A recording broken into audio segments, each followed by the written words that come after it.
Hey, welcome back, everybody. Terry Hansen here. I'd like to welcome each and every single one of you back to episode number 30 of the Terry Hansen Show. This is your one-stop shop for all the sales prospecting secrets for entrepreneurs, sales professionals, and freelancers. It's great to be back with you.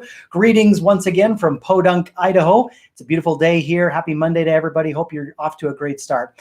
In episode number 30 today, you and I are going to talk a little bit about kind of some of the negative stereotypes around being a sales professional. Now, whether you're a freelancer or an entrepreneur, and in that kind of situation where you have the responsibility to go out and hunt for new business, go find your clients, go introduce yourself to them, go close deals and close sales so that you can grow your company and grow your income and grow your revenue.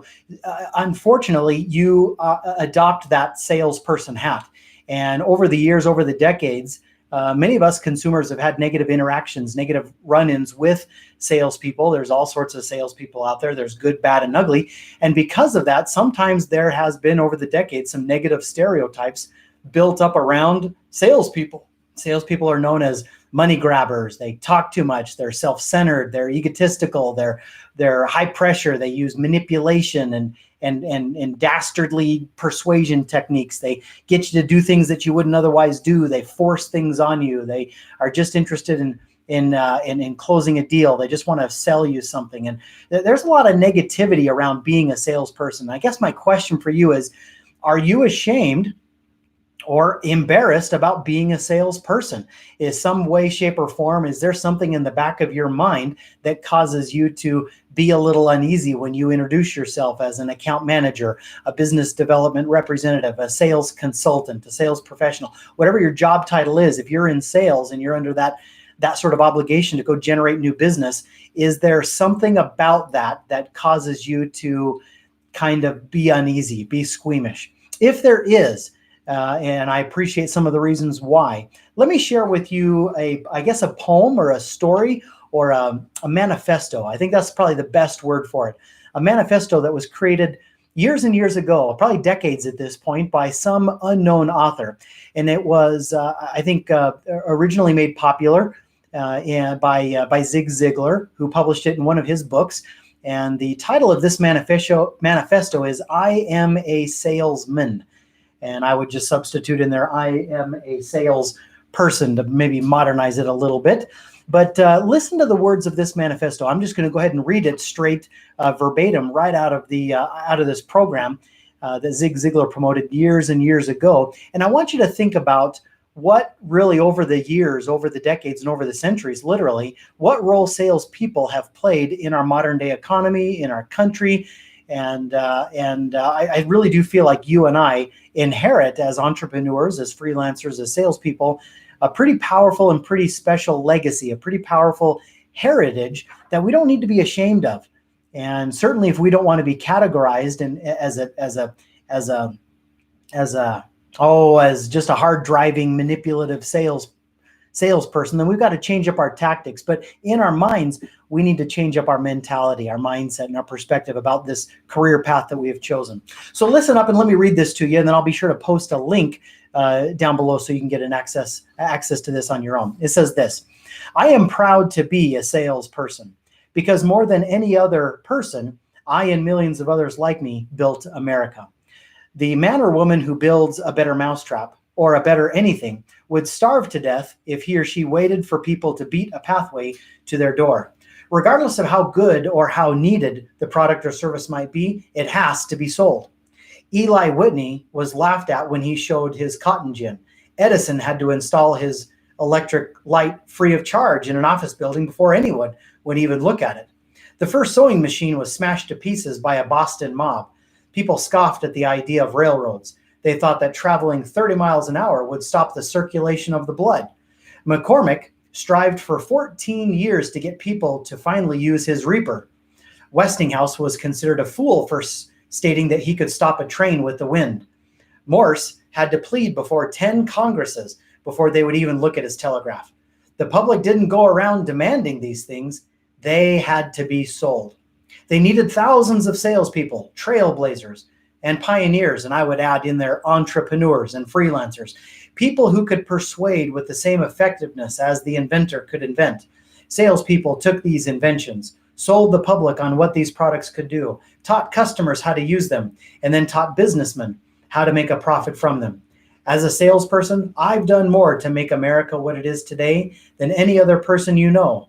I was just as vital as your great-great-grandfather's day as I am in yours, and I will be just as vital to your great-great-grandson's day.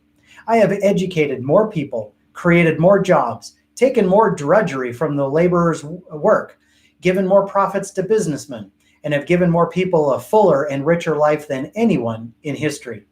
I've dragged prices down, pushed quality up, and made it possible for you to enjoy the comforts and luxuries of automobiles, radios, refrigerators, televisions, and air-conditioned homes and buildings. I've healed the sick, given security to the aged. I've put thousands of young men and young women through college. I've made it possible for inventors to invent, for factories to produce, and for ships to sail the 7 seas. How much money you find in your paycheck each week, and whether in the future you will enjoy the luxuries of homes, airplanes, boats, jets, atomic power, all depends on me. The loaf of bread you bought today at the baker's shelf was on the baker's shelf because I made sure that the farmer's wheat got to the mill, that the mill made wheat into flour, and that the flour was delivered to your baker. Without me, the wheels of industry would come to a grinding halt, and with that, jobs, marriages, politics, and freedom of thought would all be a thing of the past. I am a salesperson, and I am proud and grateful that as such, I serve my family, I serve my fellow man, and my country. Author unknown. What a powerful legacy you and I have as entrepreneurs and freelancers and as sales professionals. We are in that wonderful crossroads between product and prospect.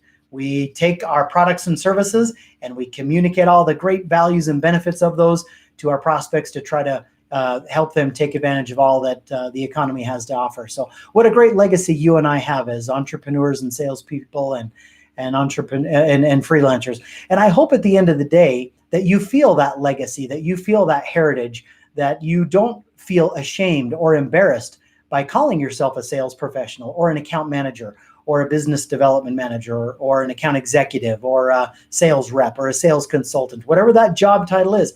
I hope you'll definitely take pride in that and realize the tremendous value that you can make and the difference you can make in the lives of the people that you serve. Companies desperately need what you have to offer. You're an expert. You're an authority. You're a trusted advisor. You're a professional. We need you. We need not only you, but we need your products and services. We need somebody to guide and direct and advise us to know how to make our businesses and our lives better. So I hope at the end of the day, you can feel the greatness that lies in your job description.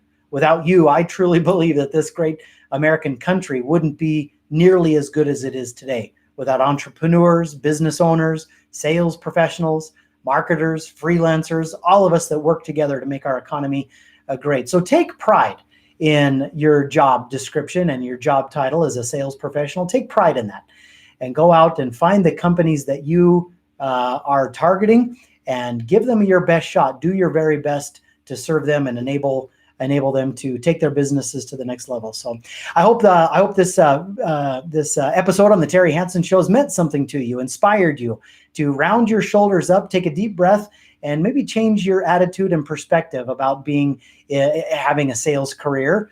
And anyway, I look forward to being with you next time on the Terry Hansen Show as we dive into other secrets for sales prospecting to help you as the entrepreneur, the sales professional, and freelancer take your business and your income to the next level. Take good care, and we will see you on the next round. See you soon. Bye-bye.